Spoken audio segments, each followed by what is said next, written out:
जय हिंद। आप सभी का बहुत बहुत वेलकम है आपके अपने YouTube channel the smart edu for you में। और ये हम लोगों की केमिस्ट्री की क्लास है। अगर क्लास नंबर की बात करें तो ये है हमारी क्लास नंबर 10। इसके पहले 9 क्लासेस आपकी हो चुकी हैं केमिस्ट्री की, जिसमें हमने जो केमिस्ट्री का चैप्टर नंबर 1 है और जो चैप्टर नंबर 2 है वो दोनों ही आपको करा दिया है अच्छे से। ठीक है, उसकी नोट्स वगैरह सब आपको एप्लीकेशन पे मिल जाएगा। ऐप का लिंक डिस्क्रिप्शन में है। अभी आपने नहीं ज्वाइन किया है तो वहाँ ज्वाइन करके नोट्स को प्राप्त कर सकते हैं।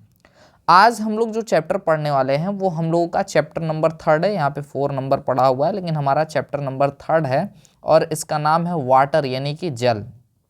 ठीक है, तो ये चैप्टर दो चीज़ों को मिला करके, दो टॉपिक्स मेन है इसमें, एक जल और दूसरा जल उपचार यानी कि वाटर ट्रीटमेंट। तो दो इम्पॉर्टेंट यहाँ पे जो है टॉपिक्स हैं और इन्हीं के अंदर बहुत सारे अनदर जो है टॉपिक्स हैं, तो उनको हम लोग यहाँ पे पढ़ने वाले हैं। ठीक है, तो देखिए सबसे पहले तो हम लोग जल के बारे में कुछ चीज़ें जान लेते हैं कि जल की अगर हम बात करें तो हमारा 3/4 भाग जो पृथ्वी का वो लगभग जल से घिरा हुआ है और 71% के आसपास यहाँ पे वाटर जो है हमारी पृथ्वी पर मौजूद है। ठीक है, तो सबसे अधिक मात्रा में कौन क्या पाया जाता है? सबसे अधिक मात्रा में हमारे पृथ्वी पे जो है वो जल प्राप्त होता है, यानी कि वाटर प्राप्त होता है। लेकिन कुछ वैज्ञानिक के अनुसार अगर हम बात करें कि जो जीवन की उत्पत्ति हुई है वो कहाँ से हुई है? जल से ही हुई है। हेनरी कैवेंडिश के अनुसार इन्होंने प्रयोगों के आधार पर सिद्ध करके बताया कि जल वास्तव में तत्व नहीं है। मतलब पुराने मॉडर्न कॉन्सेप्ट के अकॉर्डिंग जो वाटर था उसको एक तत्व यानी कि क्या माना जाता था? एलिमेंट माना जाता था। लेकिन जब वैज्ञानिकों ने इस पर शोध किया तो प्राप्त हुआ कि जो जल है वो कोई तत्व नहीं है बल्कि यौगिक है, कंपाउंड है, जिसमें हाइड्रोजन और ऑक्सीजन मिलकर के हमारा जो जल है यौगिक है वो बना हुआ है। ठीक है, पृथ्वी पर 3/4 भाग यानी कि 3/4 पार्ट जो है ना वो हमारा वाटर से घिरा हुआ है, जबकि मनुष्य का शरीर यानी कि जो ह्यूमन बॉडी होता है वो 2/3 भाग क्या होता है? जल होता है। ठीक है, तो ये हो गया आपका वाटर के बारे में मोटा मोटा थोड़ा सा जानकारी। ठीक है, इसके बाद बात करेंगे हम लोग जल के स्रोतों के बारे में। तो यहाँ पे वाटर सोर्सेज, जैसा कि आप सभी जानते हैं, समुद्र हमारे पास वाटर का सबसे बड़ा सोर्स है। तो यहाँ पे समुद्र का जल, ठीक है, जो हमारे लिए यूज में आता है, यूज में हम लोग लेते हैं, वर्षा का जल है। अंडरग्राउंड वाटर के फॉर्म में जब होता है तो ये हम लोग नल वगैरह के माध्यम से यूज में लाते हैं।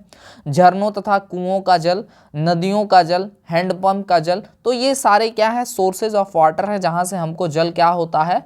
प्राप्त हो जाता है। ठीक है, अगर क्लासिफिकेशन ऑफ वाटर की बात करें, ठीक है, तो जल उसकी प्रकृति यानी नेचर के अकॉर्डिंग दो टाइप से यहाँ पे डिवाइड किया गया है, क्लासिफाइड किया गया है, दो भागों में डिवाइड किया गया है। एक हमारा होता है सॉफ्ट वाटर यानी कि मृदु जल। ठीक है, तो सॉफ्ट वाटर यानी कि मृदु जल ऐसा जल होता है जिसको हम लोग अपने यूज में लाते हैं, यूजेबल होता है, जिसको हम लोग पीने के काम में ला सकते हैं, अपने कपड़े धोने के डेली लाइफ में जो है अपने यूज कर सकते हैं। लेकिन सेकंड जो इसका टाइप है, जो क्लासिफाइड किया गया है सेकंड टाइप में, वो है कठोर जल यानी कि हार्ड वाटर, जिसको हम लोग डायरेक्टली यूज नहीं कर सकते। इसको इसके साथ कुछ इसकी ट्रीटमेंट करने पड़ते हैं, कुछ उपचार करने पड़ते हैं इसके हार्डनेस को यानी कठोरता को दूर करने के लिए, और हम तब इसके बाद इसको यूज में ला सकते हैं। सबसे पहले हम लोग बात करेंगे सॉफ्ट वाटर के बारे में यानी कि मृदु जल के बारे में। तो जो सॉफ्ट वाटर होता है वह जल जो साबुन के साथ शीघ्रता से झाग अधिक बनाता है, उसे हम लोग क्या कहते हैं? मृदु जल यानी कि सॉफ्ट वाटर कहते हैं। जैसे सॉफ्ट से आप समझ सकते हैं कि सॉफ्ट वाटर, जैसे सॉफ्ट ड्रिंक से याद रख सकते हैं आपकी सॉफ्ट ड्रिंक क्या होता है? पीने योग्य होता है, ड्रिंकेबल होता है। वैसे ही आपका जो सॉफ्ट वाटर होता है ये यूजेबल, आप यूज कर सकते हैं इसको। ठीक है, तो ये क्या होता है? जल पीने योग्य होता है। साथ ही में यहाँ पे कपड़ों की धुलाई के लिए जो है इसका यूज हम लोग कर सकते हैं डायरेक्टली, और ये जो है साबुन के साथ शीघ्रता से और अधिक झाग बनाता है, अधिक फोम बनाता है। ठीक है, तो दूसरी तरफ अगर आप हार्ड वाटर को यानी कठोर जल को देखते हैं तो हार्ड वाटर क्या होता है कि ये आपका जो साबुन होता है उसके साथ देरी से और बहुत कम झाग बनाता है। ठीक है, इसका सीधा सीधा इसको कैसे आप पकड़ सकते हैं कि ये कठोर वाटर है, तो ये जो है बहुत कम और देर से झाग बनाता है। ठीक है, और इसीलिए इसे हम लोग हार्ड वाटर, मतलब ये इसका जो प्रैक्टिकल है उसको हम एज अ डेफिनेशन देख रहे हैं कि साबुन के साथ हम लोग जब भी कठोर जल यानी हार्ड वाटर का यूज करते हैं तो ये बहुत कम और देर से झाग बनाता है। ठीक है, तो सीधा सीधा हम इसके जो है प्रैक्टिकल से इसका हम लोग डेफिनेशन जो है पकड़ ले रहे हैं और उसे ही हम लोग क्या कहते हैं, कठोर जल कहते हैं। ठीक है, ये एक्चुअली में प्रैक्टिकल बात है। ठीक है, कि हम लोग क्या कर रहे हैं, हार्ड वाटर को अगर साबुन के साथ यूज करने का ट्राई कर रहे हैं तो क्या हो रहा है, वो बहुत कम झाग बना रहा है और देरी से फोम बना रहा है। तो सीधा सीधा ये मतलब हो गया इसका। ठीक है, उसके बाद अगर हम बात करें, जैसा कि सॉफ्ट वाटर में बताया कि ये पीने योग्य होता है और कपड़े धोने में यूज किया जाता है। ठीक है, लेकिन इसको नहीं यूज करा जा सकता और अगर आप यूज करेंगे तो यहाँ पे अत्यधिक साबुन खर्च होता है आपका। ठीक है, जल की कठोरता उसमें घुले हुए कैल्शियम और मैग्नीशियम के बाइकार्बोनेट और क्लोराइड तथा सल्फेट के कारण होती है। ठीक है, तो ये प्रश्न आपसे डायरेक्टली जनरल नॉलेज में भी पूछा जाता है कि जो जल की कठोरता होती है, जो आपके एंट्रेंस में भी आपसे पूछा गया होगा या एंट्रेंस में आपने पढ़ा होगा कि जो हार्ड वाटर होता है उसकी हार्डनेस किसकी वजह से होती है, तो कैल्शियम और मैग्नीशियम के बाइकार्बोनेट और क्लोराइड और सल्फेट के कारण होती है। ठीक है, बेसिकली कैल्शियम और मैग्नीशियम के बाइकार्बोनेट के द्वारा होती है, CaSCO3। ठीक है, होल्ट वाइज। चलिए आगे बढ़ते हैं। अगला हमारा जो टॉपिक है वो है कठोर जल का साबुन के साथ क्रिया, action of soap on hard water. ठीक है, तो इसमें अगर हम बात करें एक्शन ऑफ सोप यानी कि सोप किस तरह से काम करता है हार्ड वाटर के साथ, तो पहला तो हम लोगों ने प्रैक्टिकल दे ही लिया कि अगर हार्ड वाटर के साथ हम लोग साबुन का यूज करते हैं तो जो झाग है वो हमको फोम जो है कम देखने के लिए यहाँ पे मिलेगी। ठीक है, अगर हम बात करें यहाँ पे एक्शन की, तो साबुन क्या है आपका, हाई चेन का एक फैटी अम्ल के सोडियम और पोटेशियम लवण होते हैं। ठीक है, और हाई मॉलिक्यूलर वेट यानी कि उच्च अणुभार वाले कार्बोक्सिलिक अम्लों के सोडियम तथा पोटेशियम लवण साबुन कहलाते हैं। यह तेल वसा के साथ तनु यानी कि आपका डाइल्यूट NaOH तथा डाइल्यूट KOH द्वारा जल अपघटन से प्राप्त होते हैं। ठीक है, अब यहाँ पे देखो स्टीयरिन यानी कि वसा आपको दिखाई गई है जिसका कास्टिक क्षार यानी कि NaOH के साथ रिएक्शन दिखाया जा रहा है। ठीक है, और यहाँ पे आपको इन दोनों के रिएक्शन से क्या प्राप्त हो रहा है, ग्लिसरॉल प्राप्त हो रहा है और सोडियम स्टीयरेट साबुन C17H35COONA यानी कि सोडियम स्टीयरेट जिसको हम लोग साबुन भी कहते हैं, ये प्राप्त हो रहा है। ठीक है, तो देखिए हम आपको बता दें एग्जाम में अगर आप रिएक्शन नहीं लिखते हैं तो आपको मार्क्स मिलेंगे लेकिन कम मार्क्स मिलेंगे। लेकिन आप अपना मार्क्स इंक्रीज करना चाहते हैं तो कभी भी अगर उस टॉपिक में रिएक्शन है तो रिएक्शन जरूर लिखना और रिएक्शन आप रट लेना। ठीक है, तो जितने भी हम ये नोट्स प्रोवाइड कराएंगे, ऐप में आपको मिल जाएगा नोट्स, इसमें जितने भी फॉर्मूले आएंगे वो सभी आपको रट लेने हैं, याद होने चाहिए। अभी से उसकी तैयारी शुरू कर दो। ठीक है, ताकि जब मैं टेस्ट लूँ तो टेस्ट लेने तक जो अब ये 3rd चैप्टर ओवर हो रहा है, इसके बाद आपका यूनिट 1 का टेस्ट हो, मतलब कि तीनों चैप्टर का एक साथ कंबाइंड टेस्ट हो जाएगा और एक बार फाइनल जब हो जाएगा रैपिड क्लासेस तब हम एक बार टेस्ट ले लेंगे। ठीक है, तो दोनों टेस्ट हो जाएगा, उसका मेथड भी थोड़ा सा अलग होगा जिसके अकॉर्डिंग आप सभी को काफ़ी अच्छे से यहाँ पे सेमेस्टर एग्जाम के रिगार्डिंग तैयारी करने में काफ़ी हेल्प मिलेगी। ठीक है, चलो आगे बढ़ते हैं। यहाँ क्या बताया जा रहा है आपका कि कठोर जल में कैल्शियम तथा मैग्नीशियम के क्लोराइड, सल्फेट व बाइकार्बोनेट घुले हुए रहते हैं। साबुन का प्रयोग जब कठोर जल में किया जाता है तो उसमें घुले हुए कैल्शियम और मैग्नीशियम के लवण यानी कि सॉल्ट जो होते हैं वो साबुन से क्रिया कर लेते हैं तथा साबुन कम झाग बनाता है और अधिक मात्रा में खर्च होता है। इनकी रासायनिक अभिक्रिया निम्नलिखित है। इनका जो केमिकल रिएक्शन है वो नीचे दिया गया है।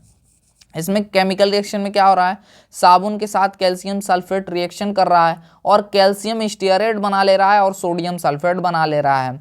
साबुन के साथ मैग्नीशियम सल्फेट रिएक्शन कर ले रहा है और मैग्नीशियम स्टीयरेट और मैग्नीशियम सल्फेट बना ले रहा है। ठीक है, तो ये रिएक्शन आप याद कर लेना, रिएक्शन आपके लिए काफ़ी इंपॉर्टेंट है। ठीक है, चलो इसके बाद बात करें अगर हार्डनेस की भी, तो हार्डनेस भी यहाँ 2 टाइप का होता है। एक होता है टेम्पररी हार्डनेस। टेम्पररी का मतलब जिसको कुछ बहुत जो है घरेलू उपायों से दूर किया जा सकता है। ठीक है, उसको हम लोग अस्थायी कठोरता या फिर टेम्पररी हार्डनेस कहते हैं। और दूसरा हार्डनेस होता है जिसको हम लोग परमानेंट हार्डनेस कहते हैं। इसको भी दूर किया जा सकता है, स्थायी कठोरता को भी, लेकिन इसका तो जो प्रोसेस होता है वो थोड़ा सा कठिन होता है। ठीक है, और यहाँ पे जो हार्ड वाटर होता है उसकी कुछ डिसएडवांटेजेस भी होती हैं। तो सबसे पहले बात करेंगे हम लोग अस्थायी कठोरता, जिसको हम लोग इंग्लिश में कहते हैं टेम्पररी हार्डनेस के बारे में, हार्डनेस, ठीक है। तो टेम्पररी हार्डनेस में हम आपको बता दें कि जल में कैल्शियम तथा मैग्नीशियम के क्या होते हैं, बाइकार्बोनेट घुले होने के कारण होने वाली कठोरता को अस्थायी कठोरता कहते हैं। अगर कैल्शियम और मैग्नीशियम के बाइकार्बोनेट घुले हुए हैं तो वो कठोरता, उसकी वो हार्डनेस क्या कहलाएगी, अस्थायी कठोरता या फिर टेम्पररी हार्डनेस कहलाएगी। और इसको कैसे दूर किया जा सकता है, इसको हम लोग अस्थायी कठोरता को, जो हमारा पानी है, वाटर है, उसको उबाल कर यानी बॉयल करके हम लोग इस हार्डनेस को यानी कि अस्थायी यानी टेम्पररी हार्डनेस को दूर कर सकते हैं।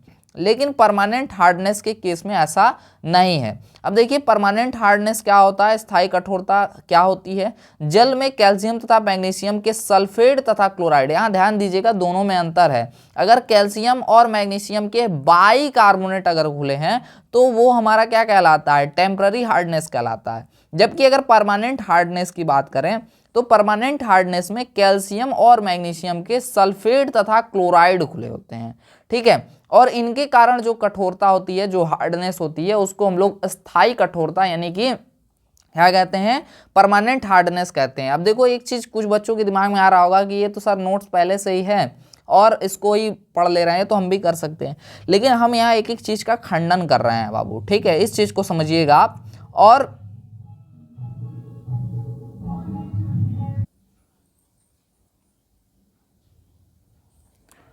तो हम लोग परमानेंट हार्डनेस के बारे में देख रहे थे, ठीक है। थोड़ा सा बैकग्राउंड में अगर कोई आवाज़ नॉइज़ आती है तो उसको इग्नोर करिएगा, बिकॉज ऑफ उसी नॉइज़ की वजह से हमें अपनी जगह थोड़ा सा चेंज करना पड़ा।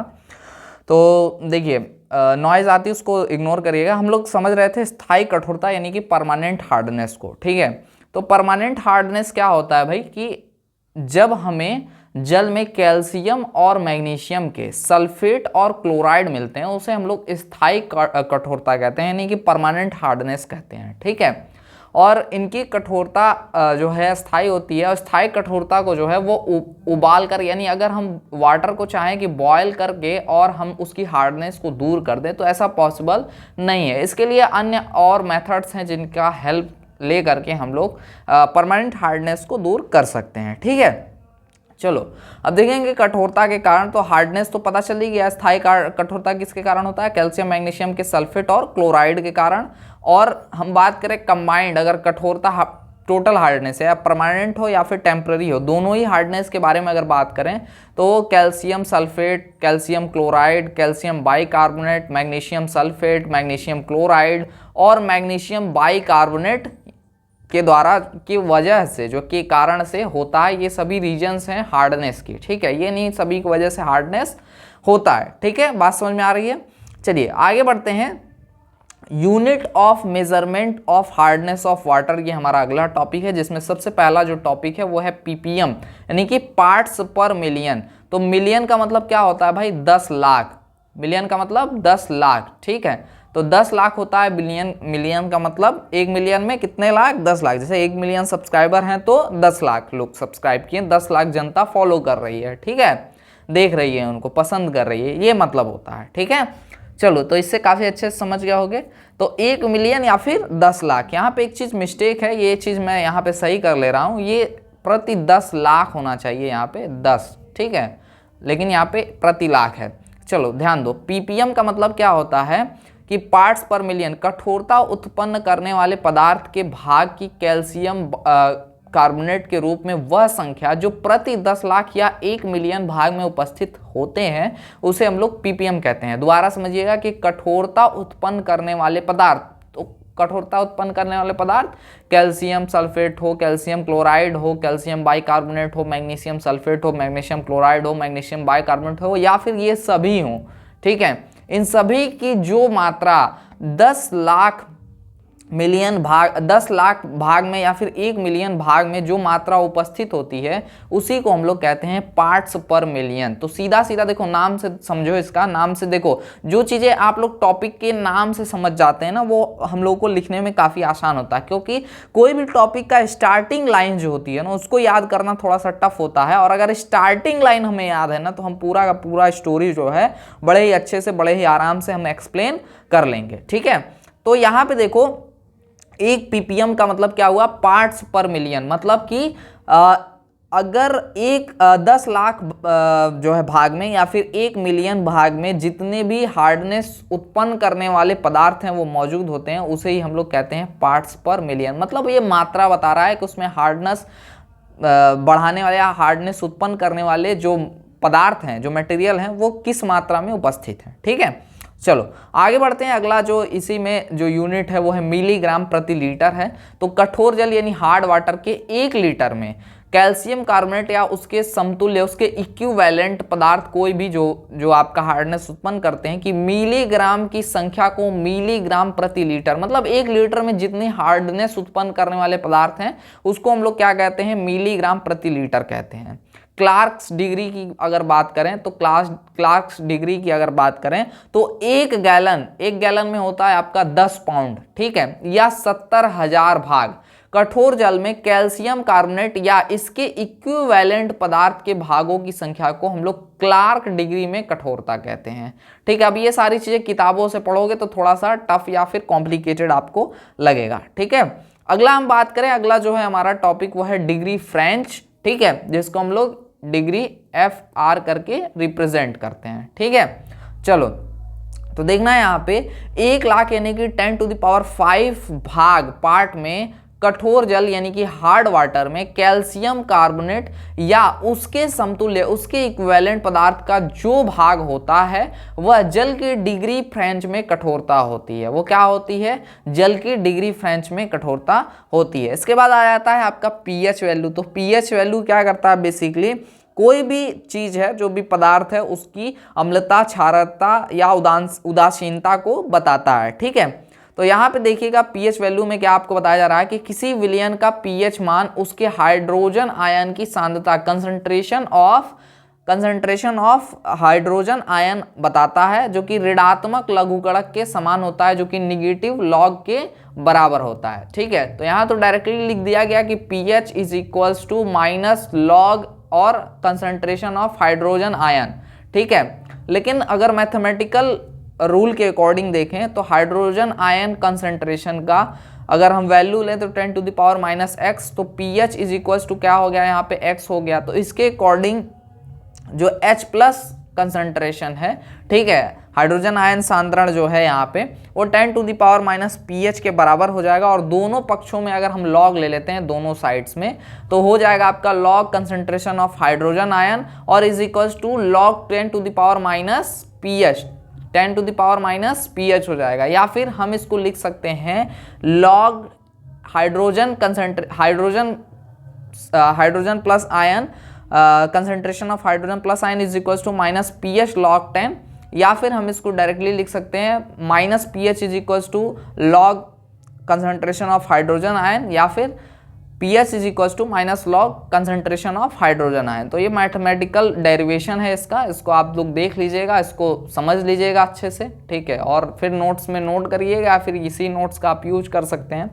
पीएच वैल्यू का मतलब समझना, पीएच वैल्यू तो शॉर्ट में भी निकालना आपको सिखाया है, इसका यूज ना करते हुए भी आप शॉर्ट में भी पीएच वैल्यू फाइंड कर सकते हैं, क्योंकि मैंने आपको एंट्रेंस के समय ही तैयारी कराते समय आपको सिखाई थी, जो कि बेसिक चीज़ें थी, क्लास 10th की चीज़ें थी। ठीक है, अब देखो यहाँ पे किसी भी अम्ल की अम्लीयता, एसिडिटी या क्षारीयता यानी कि उसकी एल्कलाइन नेचर उसका को हाइड्रोजन के सांद्रण से पता कर सकते हैं, यानी कि कंसंट्रेशन ऑफ हाइड्रोजन आयन से पता कर सकते हैं। यदि पीएच वैल्यू हमको जो मिलती है वो 7 से बड़ी मिलती है तो हम लोग कह देंगे कि सॉल्यूशन क्या है, क्षारीय है, यानी कि एल्कलाइन है। ठीक है, या बेसिक है। ठीक है, उसके बाद अगर पीएच हमें क्या मिलता है, 7 के बराबर मिलता है, तो हम लोग कह देंगे कि जो सॉल्यूशन है, जो विलयन है, वो उदासीन है, यानी कि न्यूट्रल है। ठीक है, यदि पीएच जो है, यानी कि जो पीएच वैल्यू है वो 7 से कम मिलती है, तो हम लोग कह देंगे कि जो सॉल्यूशन है वो कैसा सॉल्यूशन है, एसिडिक सॉल्यूशन है, ठीक है। अतः पीएच मान हाइड्रोजन के आयन की ऋणात्मक व्युत्क्रम का लघुगणक है, वही जो मैथमेटिकल फॉर्म है उसको यहाँ पे वर्ड में लिख दिया गया, ठीक है। अगला टॉपिक हमारा है बफर सॉल्यूशन या फिर बफर विलयन या फिर प्रतिरोधक, ठीक है। तो समझिएगा प्रतिरोधक क्या होता है, बफर विलयन क्या होता है। ऐसा विलयन, ऐसा सॉल्यूशन जिनमें अम्ल या क्षार यानी एसिड या फिर बेस के अल्प मात्रा मिलाने पर पीएच मान में कोई परिवर्तन नहीं होता है, उसे बफर विलयन या प्रतिरोधक कहते हैं। मतलब ऐसा सॉल्यूशन जिसमें हम अगर बहुत थोड़ी मात्रा में हम लोग अगर एसिड या फिर बेस मिला देते हैं तो कोई फर्क नहीं पड़ता है, ऐसे सॉल्यूशन को हम लोग क्या कहते हैं, बफर विलयन बफर सॉल्यूशन कहते हैं। ये दो प्रकार के होते हैं, एक होता है आपका एसिडिक बफर विलयन और दूसरा होता है क्षारीय बफर विलयन। और इसका प्रैक्टिकल भी है आपके जो है फर्स्ट सेमेस्टर में। तो जो प्रैक्टिकल अगर होता होगा केमिस्ट्री का तो आपको बफर विलयन देखने के लिए मिलेगा, थोड़ा सा खतरनाक भी होता है। चलो, हमारे दोस्त के यहाँ पे छटक गया था, ठीक है, होठों पे, तो जल गया था होठ उसका, ठीक है। तो पीपेट में लेते समय, जैसे आपको पीपेट मुंह में ही लेकर के सक करना होगा, तो थोड़ा सावधानी से करिएगा और केमिस्ट्री लैब में लापरवाही ना करें आप लोग कभी भी जाते हुए, क्योंकि एसिड वगैरह आपके हाथों पे गिर जाता है तो आपका नुकसान हो सकता है उससे। बात समझ में आ रही है। चलो, एसिडिक बफर की अगर हम बात करें तो एसिडिक बफर की अगर हम बात करें तो ऐसा प्रतिरोधक या फिर ऐसा बफर सॉल्यूशन जो दुर्बल अम्ल यानी कि वीक एसिड तथा इसके प्रबल क्षार यानी कि स्ट्रॉन्ग बेस के साथ बने लवण यानी सॉल्ट के निश्चित विलयन एक कांस्टेंट सॉल्यूशन से बनता है, उसे अम्लीय बफर विलयन कहते हैं। उदाहरण एसिटिक अम्ल जैसे CH3COOH तथा सोडियम एसीटेट जो है वो CH3COONA का विलयन अम्लीय बफर होता है, ठीक है। जैसे यहाँ पे आप उसका रिएक्शन भी देख सकते हैं जो कि आपको दिखाया गया है, ठीक है। चलिए आगे बढ़ते हैं। क्षारीय बफर यानी कि बेसिक बफर की अगर बात करें तो ऐसे प्रतिरोधक या ऐसे बफर विलयन जो दुर्बल क्षार यानी कि वीक बेस तथा इसके प्रबल अम्ल यानी कि स्ट्रॉन्ग एसिड के साथ बने लवण यानी कि सॉल्ट के निश्चित सॉल्यूशन निश्चित विलयन से बनता है, उसे क्षारीय बफर कहते हैं। उदाहरण अमोनियम हाइड्रोक्साइड यानी कि NH4OH, अमोनियम क्लोराइड यानी कि NH4Cl का घोल क्षारीय बफर है, ठीक है, जो कि आपको रिएक्शन में यहाँ पे नीचे दिखाया गया है, ठीक है। चलो आगे बढ़ते हैं। अगला आपका है प्रॉपर्टीज ऑफ बफर सॉल्यूशन यानी बफर विलयन की गुण।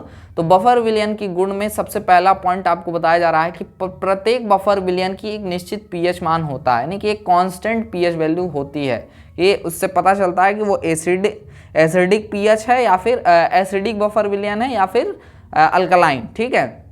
सेकेंड यहाँ पे बताया जा रहा है पॉइंट कि इनकी पीएच अधिक समय तक रखने या विलयन को तनु यानी कि डाइल्यूट करने पर विलयन के पीएच मान में कोई परिवर्तन नहीं होता है, ठीक है। तो डाइल्यूट करने पे इसके पीएच मान में कोई परिवर्तन नहीं होता है, अधिक समय तक रखने पे भी कोई परिवर्तन नहीं होता है। थर्ड पॉइंट इसमें बताया जा रहा है कि इसमें थोड़ा सा प्रबल अम्ल या प्रबल क्षार मिलाने पर पीएच में के मान में कोई परिवर्तन नहीं आता या नहीं के समान अंतर आता है, मतलब कि ना के बराबर डिफरेंस आता है या नहीं आता है, ठीक है।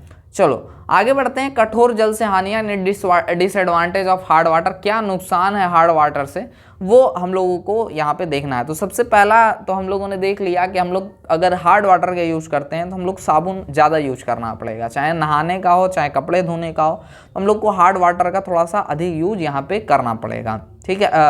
सॉरी, साबुन का थोड़ा अधिक यूज करना पड़ेगा। तो बताया जा रहा है यहाँ पे कि कठोर जल पीने से हानियाँ यानी कि बॉडी के लिए हानिकारक है, कठोर जल से नहाने से हानियाँ, स्किन डिजीज हो सकती हैं, कपड़े धोने से कठोर जल से हानियाँ, अगर कपड़े आप धुलते हैं तो भी आपको दिक्कत यहाँ पे हो सकता है। मतलब दिक्कत क्या होगा, साबुन अधिक खर्च होगा, कॉस्ट बढ़ जाएगा आपका, ठीक है। चलो आगे बढ़ते हैं। औद्योगिक क्षेत्र में यानी इंडस्ट्रियल फील्ड में इसका क्या हानि है, क्या डिसएडवांटेज है, उसको देखिए। तो कागज उद्योग में इसकी हानियां हैं, अगर हार्ड वाटर यूज होता है तो दिक्कत है। धुलाई एवं रंगाई में दिक्कत है। बेकरी उद्योग में है, कपड़ा उद्योग में है, फोटोग्राफी में है, चीनी उद्योग में है, औषधि उद्योग में, इन सभी में डिसएडवांटेज है, नुकसान है, यहाँ पे हानियां हैं, ठीक है। बॉयलरों में कठोर जल से हानियां। बॉयलर क्या होता है भाई, बॉयलर होता है आपका पावर प्लांट का एक हिस्सा जिसमें हम लोग हीट को जो है ऊष्मा को उत्पन्न करते हैं, भाप को बनाते हैं, जो कि जा करके टरबाइंस पे हिट करता है और टरबाइंस घूमती हैं और वो जो भी अल्टरनेटर होता है उससे कनेक्टेड होते हैं। अल्टरनेटर जब घूमता है तो अल्टरनेटर से हमें बिजली उत्पन्न होती है। तो बॉयलर का क्या काम है? हीट मतलब भाप उत्पन्न करना, स्टीम जनरेट करना। ठीक है, तो देखो बॉयलर में अगर स्टीम जनरेट, अब भाप बनाना है आपको तो किसकी ज़रूरत पड़ेगी? जल की ज़रूरत पड़ेगी। तो यहाँ पे अगर आप हार्ड वाटर यूज करते हैं तो क्या नुकसान हो सकता है उससे, वो बताया जा रहा है। तो देखो कठोर जल में क्या होता है कि उपस्थित लवण सॉल्ट MgCl2, CaCl2 यानी कैल्शियम क्लोराइड, AlCl3, MgSO4 या फिर CaSO4 आदि घुले होने के कारण ये लवण अधिक ताप तथा दाब की स्थिति में अपघटित होकर एसिड बनाते हैं और बॉयलर की धातु से क्रिया करके संक्षारण का निर्माण करते हैं, यानी कोरोजन उत्पन्न करते हैं। कोरोजन हमारा अगला corrosion and it's control chapter भी है। ठीक है, संचारण तथा इनके जो है नियंत्रण।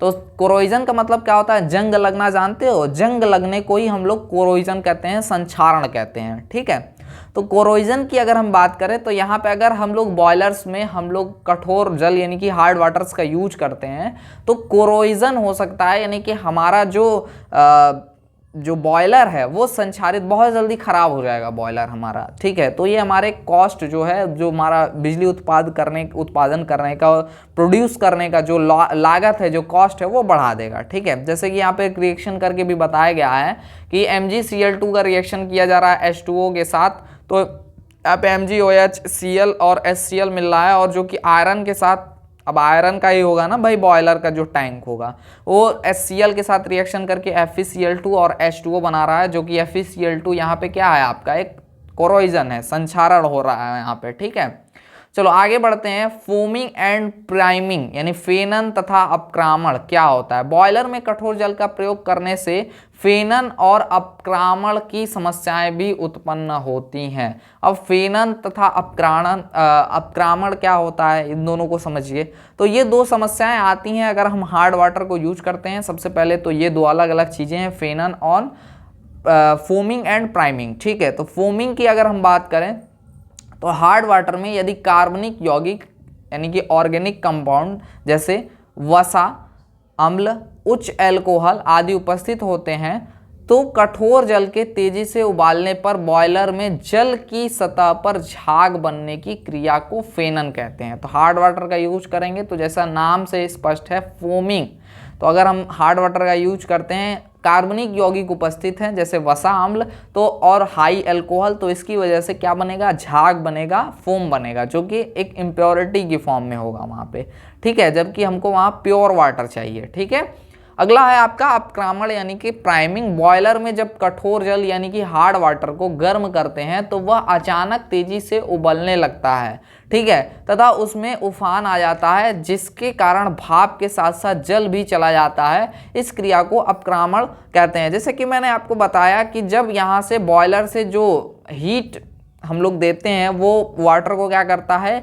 स्टीम के फॉर्म में यानी भाप के फॉर्म में कहाँ भेजता है? प्रोपेलेंट पे, या फिर हम बात करें टरबाइंस पे भेजता है। तो जो आपका टरबाइंस है ना, टरबाइन पे अगर जो है इसके जगह पे मतलब आपका जो स्टीम है उसकी जगह पे कोई और चीज़ हिट करती है तो ये जो टरबाइन है ये संचारित यानी कोरोइज भी हो सकता है और भी नुकसान इसकी हो सकती है, क्योंकि ये इसको बनाया जा रहा है स्पेशली स्टीम के जो प्रहार है, ठीक है, स्ट्राइक्स है, उसको सहने के लिए, और उसकी वजह से ये क्या हो रहा है? घूम रहा है और इससे कपलर से कनेक्ट होता है हमारा अल्टरनेटर जो कि बिजली उत्पादन का काम करता है। ठीक है, तो बॉयलर में जब कठोर जल की हम लोग यूज करते हैं तो अचानक तेजी से क्या होगा? यहाँ पे अचानक तेजी से जो है उबलने लगता है तथा उसमें उफान आ जाता है, और जिसके कारण उफान आएगा तो क्या होगा? वहाँ पे जहाँ जैसे कि ऊपर से जिस पाइपलाइन से जहाँ से भाप जाना चाहिए, स्टीम जाना चाहिए, वहाँ से पानी चला जाएगा और इस क्रिया को अपक्रामण कहते हैं। ठीक है,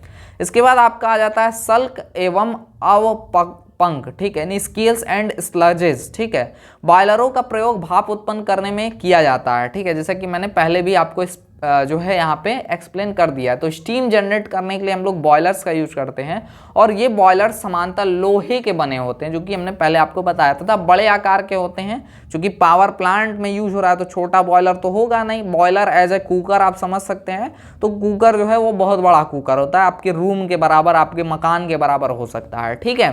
तो जब बॉयलर में कठोर जल का प्रयोग किया जाता है तो बॉयलर की भीतरी सतह पर चारों ओर पपड़ी बनने लगती है। यह दो प्रकार की होती है, ठीक है। एक तो स्लज होता है, ठीक है, अवयव या अवपक कह सकते हैं। बॉयलर की भीतरी सतह पर मुलायम व न चिपकने वाली पपड़ी बनती है, उसे अवपंक कहते हैं, ठीक है। अगर सल्क की यानी कि स्केल की बात करें तो बॉयलर की भीतरी सतह पर चिपचिपी तथा कठोर पपड़ी बनती है, उसे सल्क कहते हैं। तो दो तरह की पपड़ी बनती है, दोनों की अलग अलग नाम है यहाँ पे।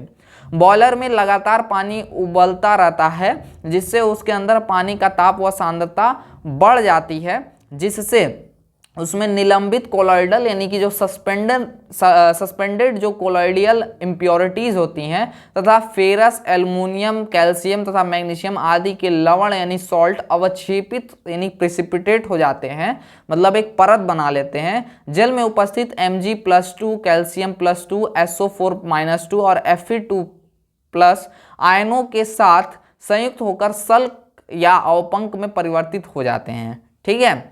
जल की कठोरता का निवारण, अब तो हमने ये देख लिया कि हार्डनेस होती है। हमारा वाटर कितने टाइप का होता है? दो टाइप का होता है, एक होता है सॉफ्ट वाटर, दूसरा होता है हार्ड वाटर। हार्ड वाटर भी दो टाइप के होते हैं, जिसमें हमारा एक सॉफ्ट जो हमारा पहला है वो है अस्थायी कठोरता यानी कि टेम्पररी हार्डनेस, जिसको हम लोग उबाल कर जो है दूर कर सकते हैं। ये कैल्शियम और मैग्नीशियम के बाइकार्बोनेट के कारण होता है। दूसरा जो टाइप है वो है स्थायी कठोरता यानी कि परमानेंट हार्डनेस, जो कि कैल्शियम और मैग्नीशियम के कैल्शियम और सल्फेट के कारण होता है, ठीक। कैल्शियम और मैग्नीशियम के सल्फेट के कारण होता है, और एक चीज़ है, ठीक है, उसको देख लेना, उन दोनों के कारण होता है, वो हमारी स्थायी कठोरता होती है। अब हम लोग यहाँ पे स्थायी कठोरता को स्पेशली जो है दूर करने का जो है देखेंगे, कैसे हम लोग दूर कर सकते हैं। तो हालांकि दिया दोनों का ही है। तो जल की कठोरता का निवारण हमारा टॉपिक है removal of hardness of water. जल में पाई जाने वाली कठोरता दो प्रकार की होती है, एक होती है अस्थायी कठोरता जिसको हम लोग टेम्पररी हार्डनेस कहते हैं, और दूसरा होता है स्थायी कठोरता यानी कि जिसको हम लोग परमानेंट हार्डनेस कहते हैं, ठीक है। जल की अस्थायी कठोरता को दूर करना,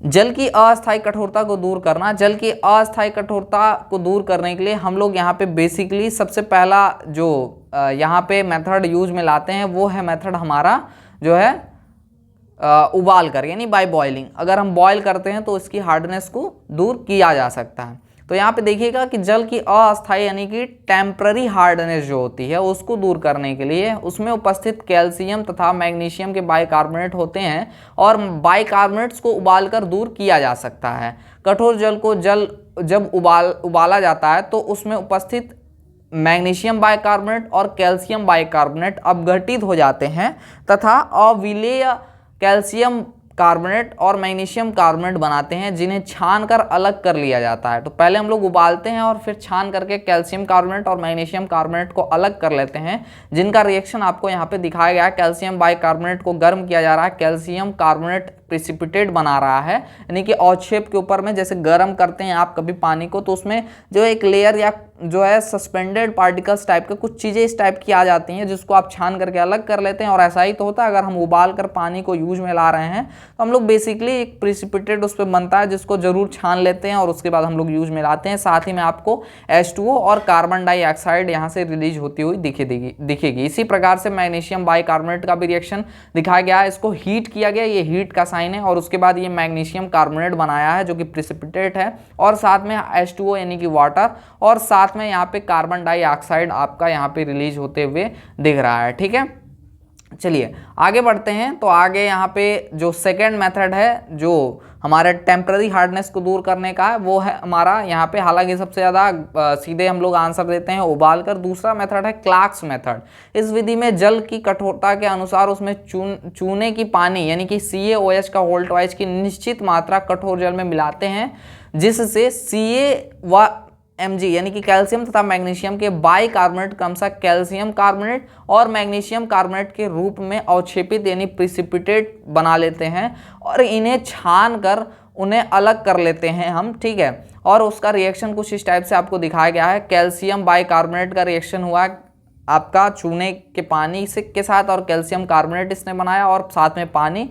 इसी प्रकार से आपका मैग्नीशियम बाइकार्बोनेट का रिएक्शन हुआ चूने के पानी के साथ और मैग्नीशियम कार्बोनेट, कैल्शियम कार्बोनेट और H2O यहाँ पे प्राप्त हुआ है। तो कुछ इस टाइप का यहाँ पे रिएक्शन हो गया। तो ये है आपका जो है, ये था हमारा कैसे हम लोग वाटर ट्रीटमेंट कर सकते हैं। अभी हम लोगों ने देखा कि अस्थायी कठोरता यानी कि टेम्पररी हार्डनेस को कैसे दूर कर सकते हैं, ठीक है।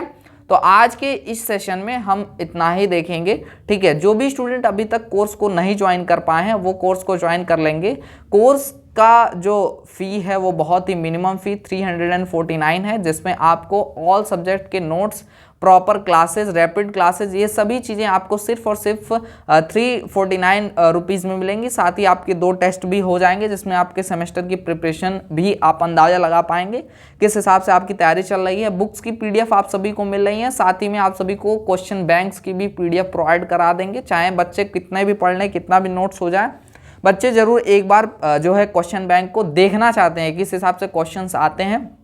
क्वेश्चंस के लिए आपको क्वेश्चन बैंक भी उपलब्ध कराया जाएगा और live classes, recorded classes, chapter wise classes और सब्जेक्ट वाइज क्लासेस, ये सभी चीज़ें आपको मिलेंगी ऐप पे। The smart edu for you app आप प्ले स्टोर पे सर्च कर सकते हैं डायरेक्टली, या फिर डिस्क्रिप्शन में लिंक दिया गया है, वहां से जाकर के ऐप को डाउनलोड कर सकते हैं और वहां ज्वाइन कर सकते हैं। ज्वाइन करने में अगर आपको कोई भी दिक्कत आती है तो 9076929784 पर आप अपना मैसेज दे दीजिए, ठीक है। आपको रिप्लाई मिल जाएगा। आपका जो भी समस्या आ रहा होगा ऐप पे कोर्स को ज्वाइन करने की रिगार्डिंग, वो समस्या आपकी दूर कर दी जाएगी और इस तरह से आप अपनी सेमेस्टर एग्जाम की प्रिपरेशन कर पाएंगे। तो ऐप पे आप ज्वाइन कर लीजिए। क्लास के साथ ही जहाँ पे क्लास में व्यू का ऑप्शन होता है वहीं आपके PDF का भी ऑप्शन होता है, ठीक है। तो इधर व्यू है, यहाँ पे क्लास का को देखिए और बगल में ही PDF है। PDF आप जो है बगल से डाउनलोड कर लीजिए, मतलब क्लास के साथ ही इंक्लोज्ड होता है, आपको खोजना नहीं है कोई भी PDF। और अलग से एक कंबाइंड PDF जब आपका कोर्स जैसे ही खत्म हो, अब 3 चैप्टर खत्म ही हो गए, मुश्किल से 2-3 दिन, मतलब कि अलग से जब हम रैपिड क्लासेस लेंगे तो उसमें 2-3 दिन में आपका पूरा केमिस्ट्री समाप्त हो जाएगा। बचा आपका 2-3 सब्जेक्ट, वो भी आपका निपटा देंगे बहुत ही आराम से, कम समय में, कोई दिक्कत नहीं है। और एग्जाम से पहले रैपिड क्लासेस आपको मिल जाएंगी। तो आज के इस वीडियो में बस इतना ही, मिलेंगे किसी अन्य वीडियो लाइव सेशन के साथ। तब तक के लिए जय हिंद, वंदे मातरम। आप सभी स्वस्थ रहें, मस्त रहें।